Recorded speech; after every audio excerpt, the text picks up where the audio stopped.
Good afternoon, my beautiful people of LA. How you guys doing today? It's your boy DTLF, man, back with another City of Angels podcast episode. And today's episode 3. It's today, guys. The NBA Draft Lottery kicking off at 5:30 Pacific time, of course, right before tonight's game between the Blazers and the Warriors. Now, tonight, one team will take home the ultimate prize, which is Zion Williamson, man. And there's a lot of possibilities for our Lakers. I mean, we could end up moving up in the draft, slipping a little bit lower, or staying in the same spot. So it'll be interesting to see what happens there. But like I said, somebody will take home the ultimate prize, which of course is going to be Zion Williamson. And you have to wonder what goes on in the mind of a kid like Zion when he knows that his NBA future or where he's going to move to, what city he's going to be going to, is going to be determined by a couple of ping pong balls tonight. So that's going to be interesting to see his reaction. He's going to be there live at 5:30 Pacific time.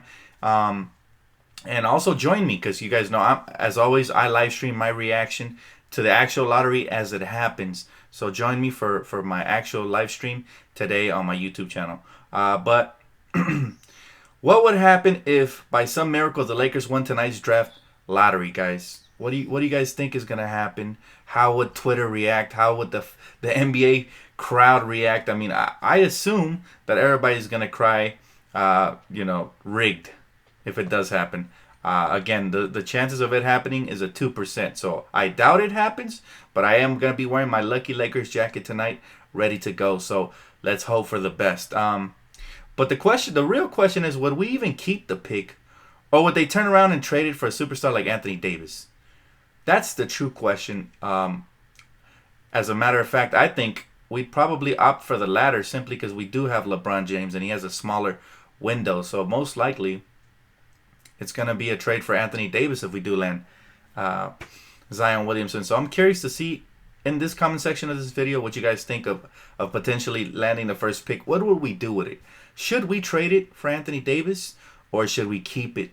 Personally, for me, I get really attached to young players, especially with such high potential like Zion, and I would say keep the pick. However, you do have to take everything into consideration as far as trading the pick away and what that could mean. Maybe we don't land a max free agent if we keep the pick, and maybe if we trade it for a guy like Anthony Davis, maybe guys like Kyrie or Kawhi are looking this way, and that would be an instant dynasty. So you have to weigh all your options, and you have to go about this really carefully if you're the Lakers. If we do land the pick, of course. But that's a long shot. Now, we all know about the top 3 prospects in the draft. Zion, Ja Morant, RJ Barrett. But today I wanted to talk about potential sleepers in this draft that could slip to a lower-seeded lottery team, potentially even the Lakers. I'm talking guys like Jared Culliver from Texas Tech, Kobe White from North Carolina, or maybe even Cam Reddish from Duke could potentially slip. You don't know. Every draft, different prospects end up getting taken in different positions than whatever they're mocked to be taken at, right? So it'll be interesting to see who slips, who moves up, depending on workouts and stuff like that come draft time, right? But I'm also talking, guys like Jared Culliver from Texas Tech, Kobe White, and not just those guys, but these are all good prospects if the Lakers end up staying at around the 11th pick. But Lord knows we need some shooting, right? So there's also guys like Tyler Hero from Kentucky. And we all know about those Kentucky guards. They all turn out, most of them, I'd say about 75% of them turn out to be really good in the NBA.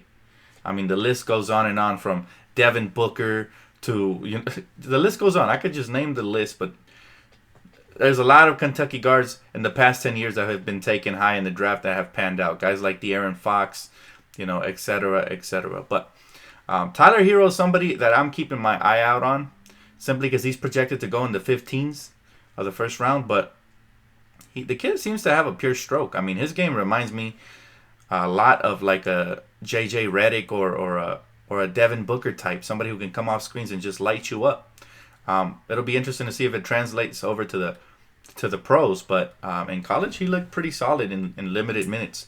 Now remember, the NBA game is different. The court opens up, so I think these stretch shooting guards or guards or combo guards really thrive in the NBA, especially those Kentucky guys. So again, he's somebody to look at, Tyler Hero, definitely. Or maybe, a team is looking for a stretch big like Bol Bol out of Oregon. Now, there is a high risk, high reward pick right there. Simply because of his injury history, he could be a very high risk, but also there's the prospect of him being a high reward player, maybe even a Porzingis type big, maybe something like that. But I'm very excited for this lottery, and the possibilities are endless, guys. And the thing for sure is that all teams are gonna acquire a potential asset. So that's the good news, right? No matter where you draft, you're acquiring a potential asset. So the NBA lottery tonight. Keep it locked, 5:30 Pacific time. Again, I'm gonna be there live, so hopefully you guys join me for my live stream. But now I'm gonna head over to Twitter, see what kind of questions you guys laid out for me for this podcast. Now let's go to Twitter. Kickin asks, who do you think or want to win the Zion lottery tonight? Come on, Kickin, you gotta know. Obviously, I want the Lakers to win it. But if the Lakers don't win it, then I would like the New York Knicks to take it, man. I feel like that fan base has been loyal for a long time. You guys already know that's the other team I like in the NBA besides the Lakers. That's like my second favorite team. But I really respect their loyalty that the fan base shows every year, regardless of the outcome of their season. And they sell out. They sell out the Garden. They always sell it out. So it's really, I'm sorry, MSG, right? Madison Square Garden. They always sell it out. So it's always interesting to see, if they do improve, how much better the ratings are going to be for the NBA. I think it's good for the NBA for the Knicks to potentially land a Kevin Durant or a Kyrie or maybe even both.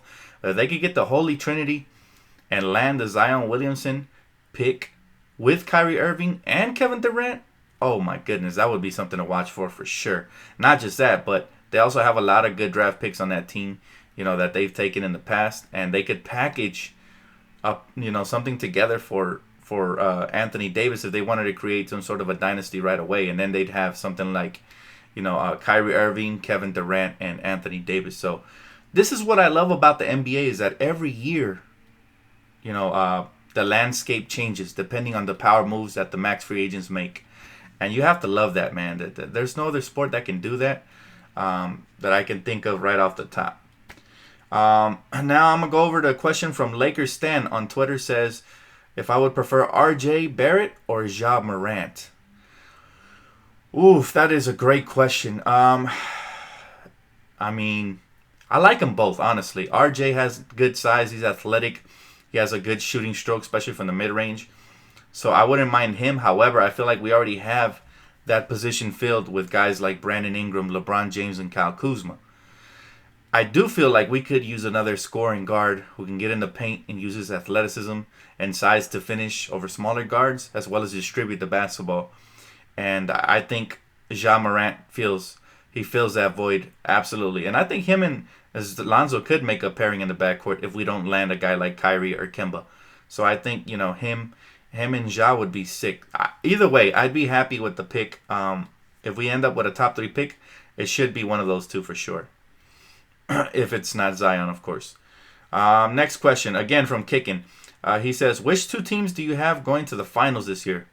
Great question, Kickin. I've been saying it. I believe that it's going to be most likely Golden State if Kevin Durant comes back healthy in the series versus Portland.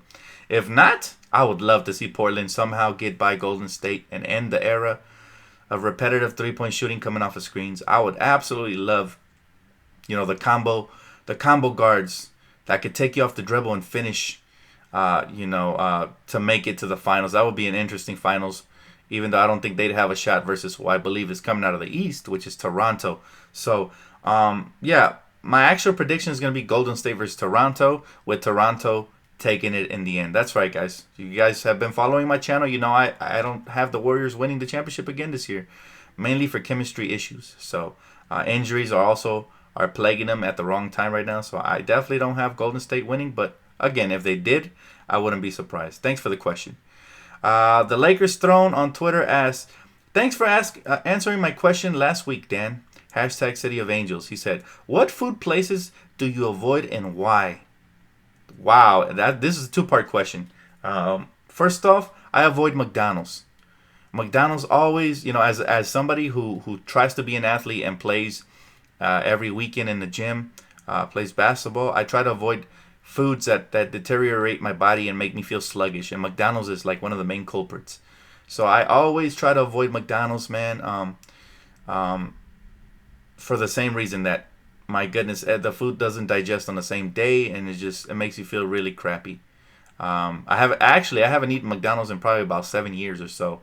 The last time I had it, I had a horrible experience. I don't want to tell you guys about it simply because some of you guys, make a killing off of that dollar menu. So I definitely don't want to ruin your experience. But personally, for me, McDonald's is a no-no, and I avoid eating that.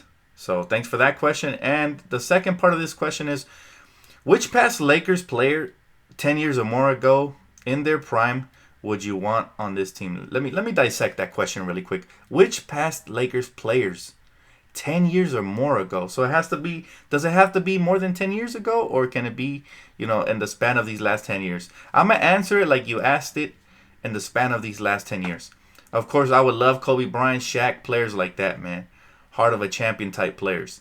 I love champions, man. I love players that leave it all on the floor. Players that, wear their heart on their sleeve. Kobe Bryant, of course, was one of those. Shaq, even though he goofed around, he played with a lot of heart, and he was the most dominant big man in his time. So, of course, I would go for the top two big dogs right there at Shaq and Kobe. If you give me those two, I'll take on anybody in this league today in their prime. A great question, by the way. I always enjoy answering questions like that. Dark Wizard 82 on Twitter asked, I swear, actually, I'm sorry, this is more of a statement. He says, I swear if the front office considers that trade, and that is a reply to another question that was if I would trade, Ben Simmons for LeBron James. And it's funny to me that this has resurfaced because if you guys remember, I think it was like a week ago or 2 weeks ago, I'm not sure. I mentioned how LeBron James, if he requested a trade, I wouldn't be shocked if Philly offered either Joel Embiid or Ben Simmons. And sure enough, they're starting to report that could be a possibility. So I think it was funny how I mentioned this about a week ago. Now it's starting to surface. Honestly, would I trade LeBron for Ben Simmons? No, I would not. And don't get me wrong, Ben Simmons is talented. I just think he's overrated. I'm not sure if he's ever going to plan on adding a jumper. The kid has no heart. He's afraid to shoot the ball. You can't come into the NBA expecting to be successful in the playoffs, especially, without even attempting to shoot the ball. So I would not like that trade simply because LeBron gets us closer to a chip, while Ben Simmons could become a liability come playoff time on the court. Unless he has a jump shot, I don't think this kid will turn into a superstar. He's currently at an all-star level. But superstar, that's on a different level, man. You have to be able to be versatile and have a counter to every defense in the league. And so far, in the playoffs, they shut him down. I believe he had, 0 points in one of those playoff games? So, yeah, the defense ends up shutting him down, just taking away that lane and, and those passing lanes. And now he can't, counter and make him pay no way. So, I would not like that trade. The only way I would be okay with a trade like that is if LeBron James requests a trade specifically to Philadelphia.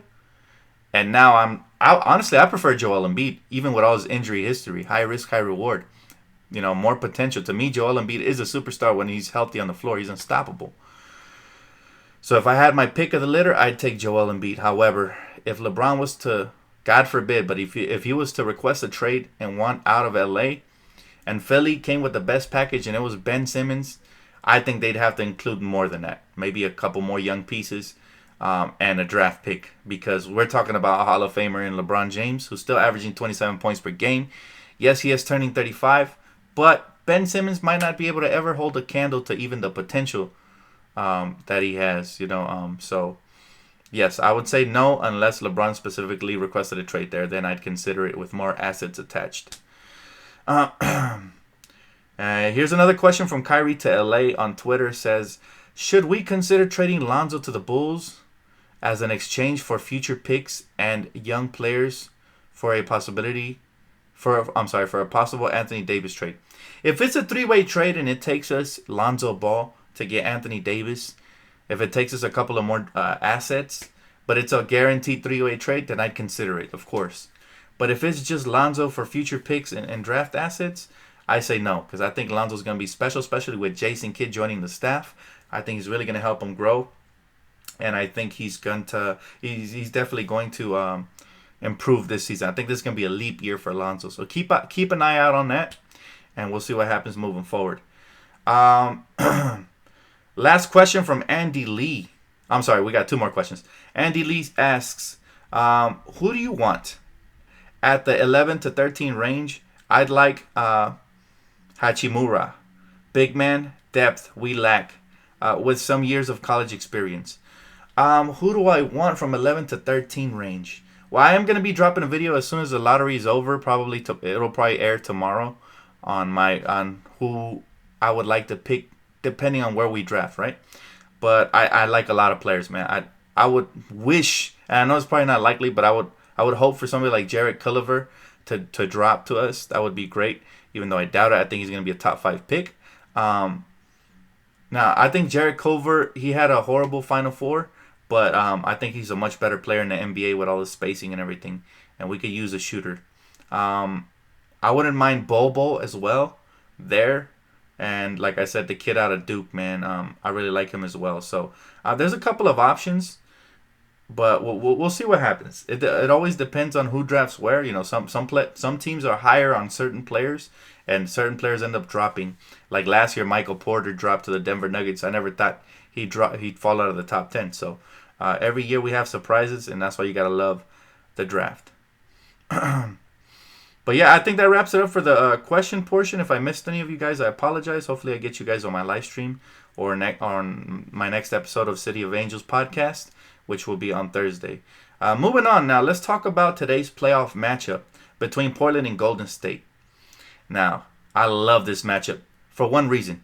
And the main reason is I've been debating on Damian Lillard and CJ McCollum versus Klay Thompson and Steph Curry, especially on Twitter. And man, all the Klay and Curry writers have come out to play seriously. They're really butthurt about my statements about how I prefer CJ and Dame over them, even though they have no championships. But could we have dreamt of a better Western Conference matchup than those teams going up against each other, especially with the injury to Durant? If he doesn't hurry up and come back, I think, especially with KD being out tonight, I think it'll be a little bit more even as far as the odds go for Portland. Now, we all know Klay and Curry is one of the best shooting backcourt, obviously.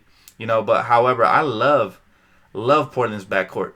I think they are the best dynamic backcourt in the NBA as of today. Now, as of today, that doesn't mean that they've always been the best backcourt. For those of you that love to debate me, I'm not saying that. But I will tell you why I believe this. When you look at Steph and Klay, right, they run a lot of their action off of screens and coming off of screens off ball. CJ and Dame create about 75% of their offense, and to me, they are far superior in as a isolation tandem. If you let Curry and Klay go one-on-one off of ISO with no screens or nothing, can you really truly count on them to get you a bucket? Probably not, right? That's why they need KD. He's their top ISO player. He's their top player, period. But when it comes down to getting a bucket down the stretch, if you're not setting any screens or they shut down your off-ball screen action or whatever, they're going to go to Kevin Durant 9 times out of 10 simply because he can get a shot off from anywhere on the floor. Now, I'm not saying that Klay and Curry can't get their shot off from anywhere on the floor, but they truly need to play off ball for the most part and get open because they're not...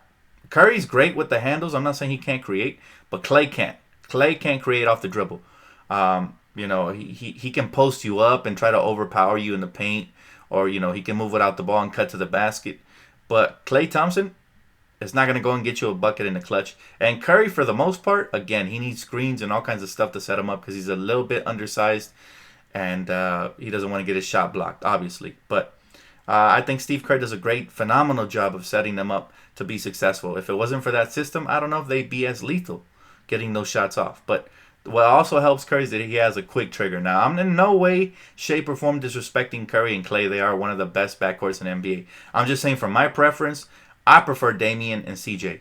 As we witnessed in Game 1 in the first series between the Thunder and Portland, Damian Lillard took over that series. He seriously iso-balled and just took over that series. They couldn't stop him.